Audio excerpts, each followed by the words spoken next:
N-am nicio tragere de inimă. Azi toată ziua să plouă. Mai trebuie să fie și din astea, nu?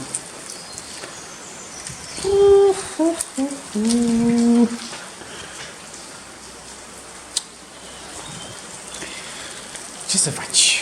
Dă-i!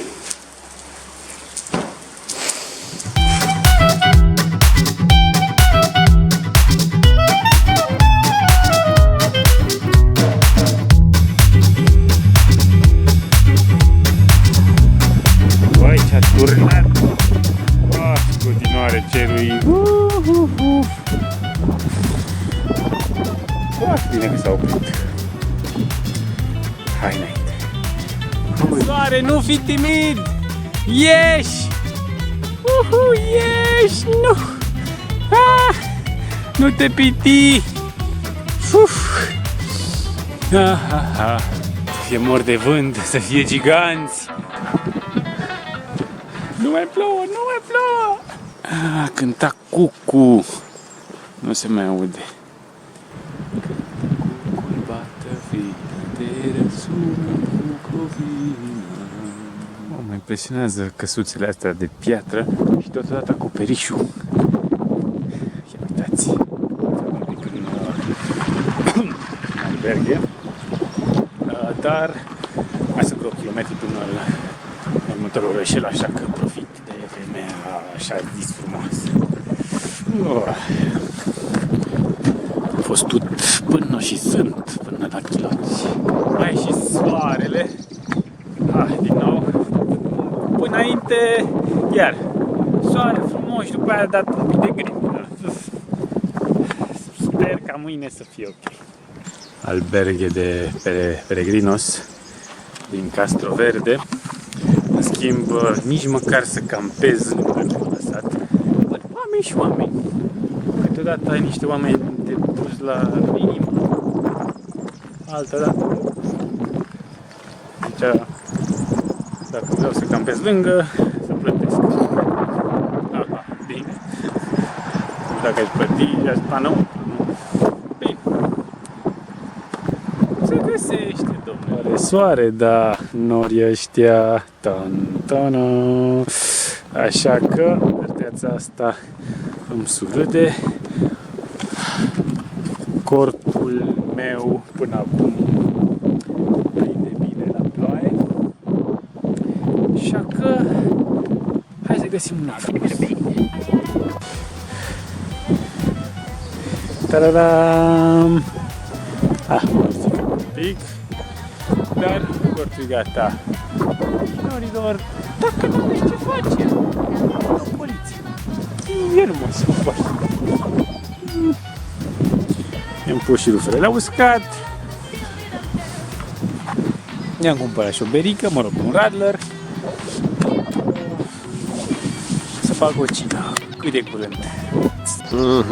Mult s-a lăsat așteptat soarele ăsta. Și trebuie să aștept și eu să se usuce roa de pe cort și purcedem spre Lugo. Lugoș? Din nou o răscruce. Am mai întâlnit. Ai variante. Dacă îmi faci dreapta, ca să mai vizitez o bisericuță. Timpul e frumos. Ieri am ales varianta alternativă și a început să plouă, dar oricum am văzut o biserică faină, închisă, bineînțeles. Ce am descoperit? În Galiția s-a reîntors Scoica cu razele... de fapt, uite, dacă mă uit acum, nu. Asta da. De exemplu, cu razele spre direcție. Aici e greșit. Pentru că în Asturias era pe dos. Aici e și așa și așa. Hai să vizităm bisericuța. 1 kilometru extra nu moare nimeni. Uitați, Scoica cu razele în direcția de mers.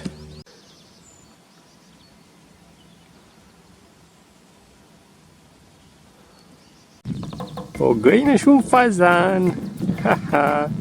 100 de kilometri până în Santiago, așa că mai un pic. Yay! Țitul orașului Lugo. Ei, destul de mare oraș.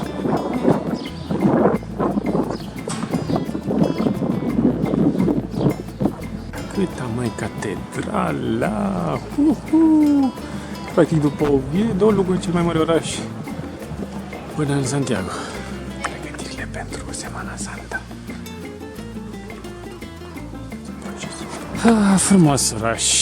Frumos oraș Lugo, un oraș cu ziduri romane. Hai și soarele așa de bine, da?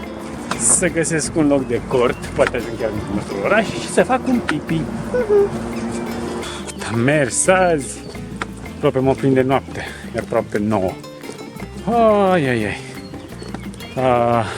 Ce de am cam zăbovit în Lugo, dar am și plimbat, am vizitat un pic.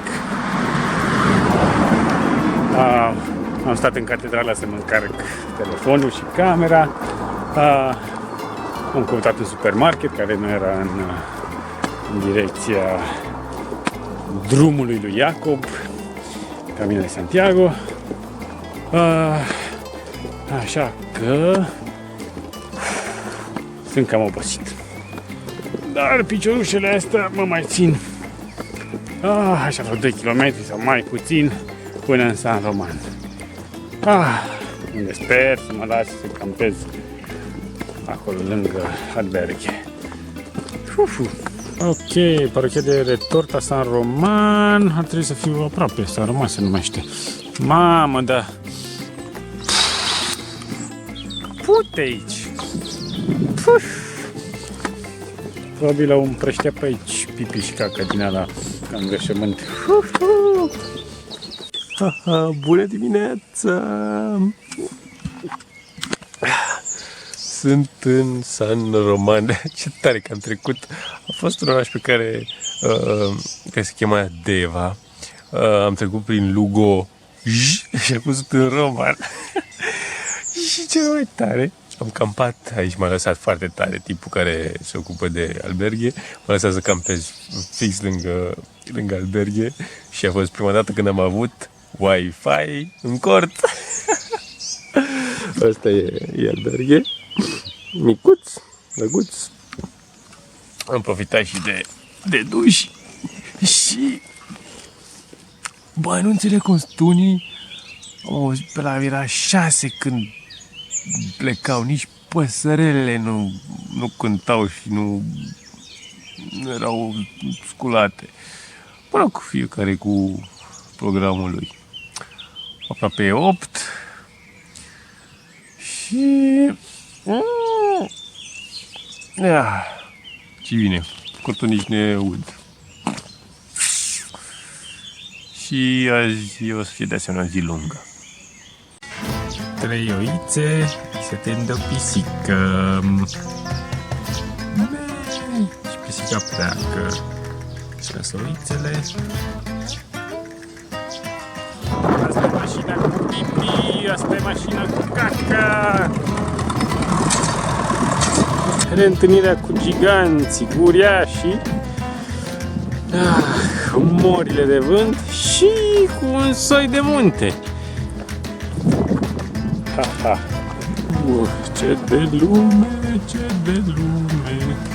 Bun, cred că deja se vede în depărtare Melide. La vreo 10 km, cred, mai puțin. Bun.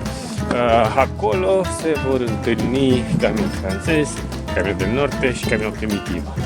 Dacă de acolo o să dau de oameni balamucă, se pare că dacă aici sunt așa și dacă vrei liniște și să fii singur, cu siguranță Camino francez nu e Camino îl bun. 6,6 km! O oră 40 și ajung. Neașteptat! Ok. Am ajuns mai devreme, Compostela. Mă rog, nu e Santiago de Compostela, e doar Compostela de San Salvador Melilla. Oricum, mai am un pic. Mai am 55 de kilometri și 837 de metri până în Santiago de Compostela. Am ajuns în Melide. Hai să pun ștampila și să continui un pic drumul, căci e oraș. Cam greu să găsesc un loc de campat. Și vântul și norii ăștia îmi spun că se cam apropie plaja. Bun, asta e alberghe. Fancy, nu? Am văzut aici un loc unde și-am pus să pun cortul, m-am întrebat aici că nu mă lasă. Așa că îmi continui drumul. Oricum, prea în oraș. Bun, bun camino. A început să zdravă, însă plouă și acum plouă. Și am avut baftă, am stat de vorbă la poartă, am intrat în vorbă cu un englez care își construiește aici o casă. Plouă așa, mărunt, din vorbă în vorbă, apoi și am niște amici români și când am spus că caut un loc să campez, mi-a oferit grădina lui. Și a zis că mai încolo să gătească niște paste. Așa, nici nu pot să spun că plouă. E o măzăriche. Ce-mi place că în locul ăsta n-au dormit prea mulți. Am văzut, erau 2 refugii și probabil au plecat mai devreme, pelerinii, și alții încă ne-am întâlnit. Așa că e liniște dimineața asta. Și mai am 20 de kilometri până în Santiago. Am codit. Au apărut așa brusc. Am dat colțul aici. Am ajuns într-un sat. Ia uite-i Tantana.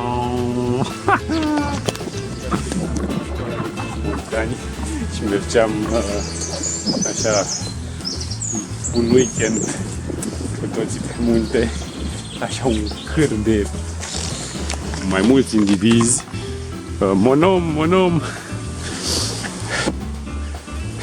Hola, buen camino. Hop.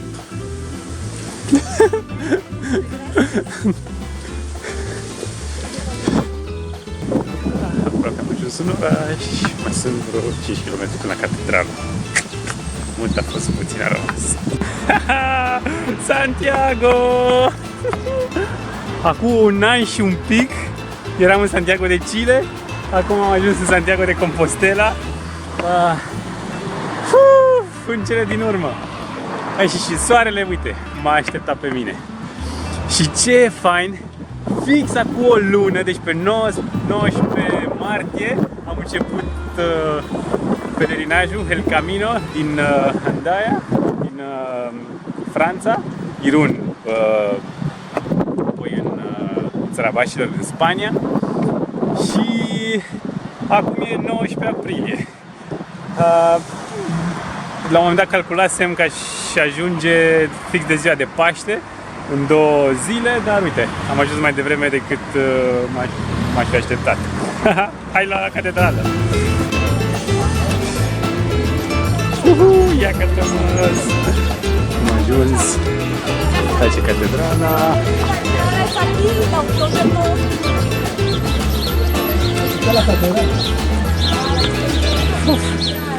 Hai să vedem dacă se poate vizita.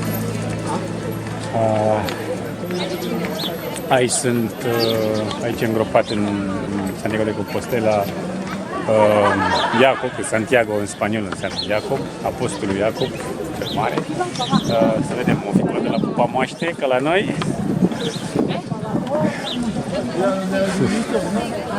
Și apoi trebuie să-mi ștampilez pașaportul de pelerin.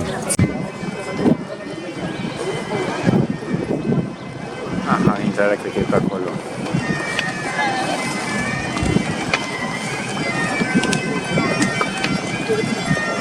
Aici e un refugiu de pelerini, ospedărie, seminar. Și Cimpoiu e E tradițional în Galiția, în Asturias.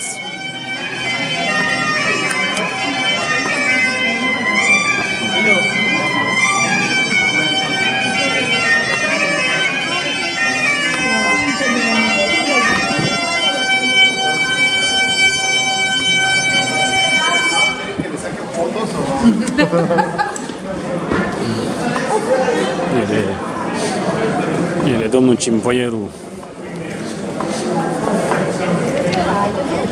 Ok.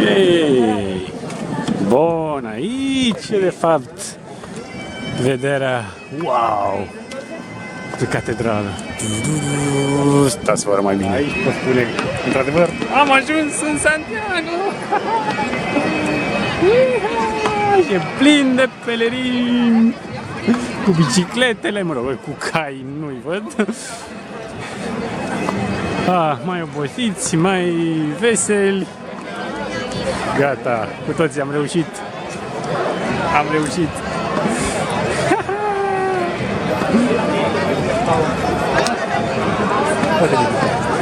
Hai să ce păcat că e în avare.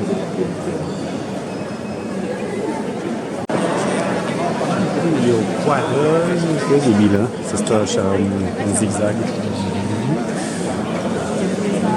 Se dă o roată ca să vezi pe Sfântul, nu? Păi stăm, păi nu stăm. Aici e Apostolul Iacob. Da, se vizitează și altceva înainte și apoi cireașe de pe tot. Prățișa pe Apostol, mă rog, statuia. Am văzut și cufărul cu semintele gata. Și cum pot spune că sunt un pelerin ce și-a dus planul la bun sfârșit și trebuie să-mi obțin și certificatul compostelă. Să recuperez sacul ăsta la intrare. Sper să-l mai găsesc, că n-aveam voie să intru.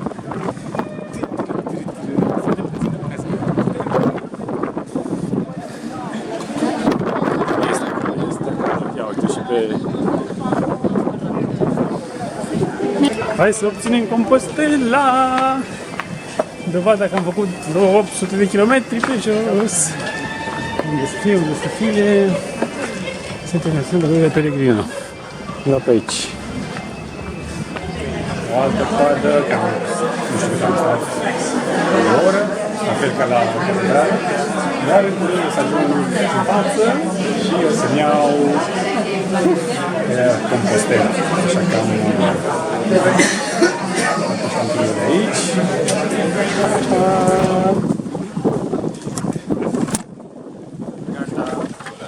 Asta e Compostela, certificatul care atestă că am făcut Camino de Santiago. Bun, până la urmă tot e un business, dacă vrei unul personalizat, să scrie câți kilometri ai făcut, de unde ai început, bla bla bla, mai costă 3 euro, dacă vrei să ți-l punem nu știu cum, costă 2 euro, bla bla bla. Dar, hai în casă, l-am pe ăsta, am pus și ultima ștampilă. Aici, așa arată un pașaport cu credențial adevărat. Cât și pe asta, numai că Camino de Santiago nu se termină aici. O să mai merg de zile în Finisterra, capăt pământului odată, ce mai este în Spania. O să fiu cruciat. Ok, nu mi-am cumpărat tub, așa că l-am pus în carte și altfel vreau să fie așa, să fie dar și vă dați seama după prin rucsac călătorind cum o să fie. Am uitat să vă spun,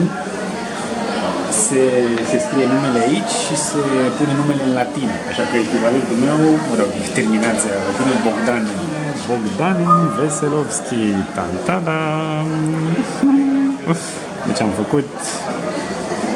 Am terminat pe 19 aprilie 2019 și am început pe 19 martie, în săptămână. alergat, tipa din Germania, care m-a întâlnit pe drum. N-a putut să-și trimită cuțitul prin poștă și nici să-l ia în avion. Și așa că l-am lăsat aici la o cretărie, la o clătitărie și m-am rugat să-l iau și când o să ne întâlnim. Și mă așteaptă și o clătită.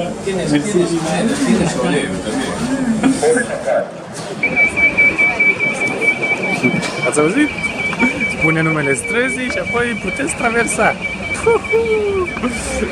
După cum am spus, caminul nu se termină în Santiago, mai am 90 de km până în Finisterra, la ocean.